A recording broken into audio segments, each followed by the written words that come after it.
I'm Dan Grosjean with Keller Williams Realty and Alexander Kingstown and greetingsvirginia.com. And thanks for joining me today. Today we're going to talk about the top reasons why a real estate transaction can fall apart.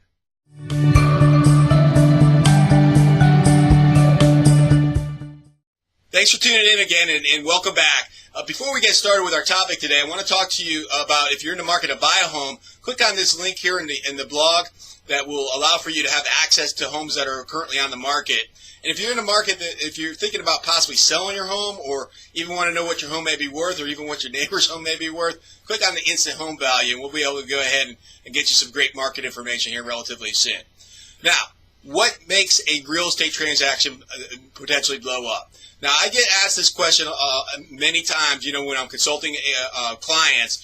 And one of the biggest things that you have to understand is that an agent's job is to make it so that you as a buyer or a seller feel as though that there's nothing, that it's just a seamless process. So when nothing goes wrong, that's when an agent's really done their job for you. Or when you perceive like, hey, that was so easy, that's when they really actually did their work. So the best way to be able to prevent a potential obstacle is to proactively be able to get in front of it. So some of the things that may happen is, for example, a home inspection. So for perhaps a buyer and a seller, and the buyer comes into the home inspection and they ask for 78 things to be repaired on the home inspection. Well, this is probably not a great philosophy unless if you don't really want to buy that home. What we're going to advise for you to do is when you're putting in a home inspection, look for the big items. Look for the HVAC, the roof, the things that you really want to make sure that the house is in good repair. But if there's a little ding in the wall, you may not be so concerned about that. So that's one thing that could blow up a transaction. Another thing that could blow up a transaction is real estate agents.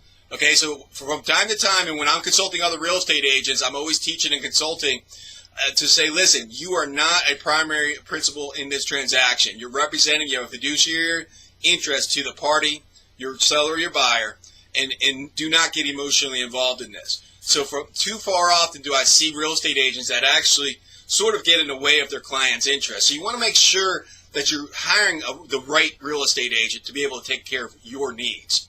The last thing that I'm going to share with you that can potentially get into the way in regards to a real estate transaction would be negotiation. So the negotiation could go, I've seen a buyer put in a price, $40,000 less on a $500,000 home, and I've seen the seller get upset about that.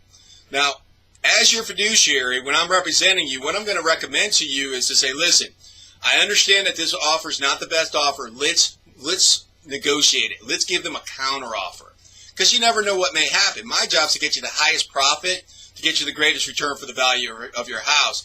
And so we don't want to have you as a seller or you as a buyer get emotional into the negotiation. Let me, as your third party, as a professional negotiator, act on your behalf to be able to help you. Now, if you want to know how we can help you more, if you have any questions, any inquiries, I'm always happy to answer them. Go ahead and contact me now at dan@greetingsvirginia.com.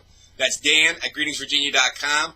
Or you can call me direct at 703-562-1788. Look forward to helping.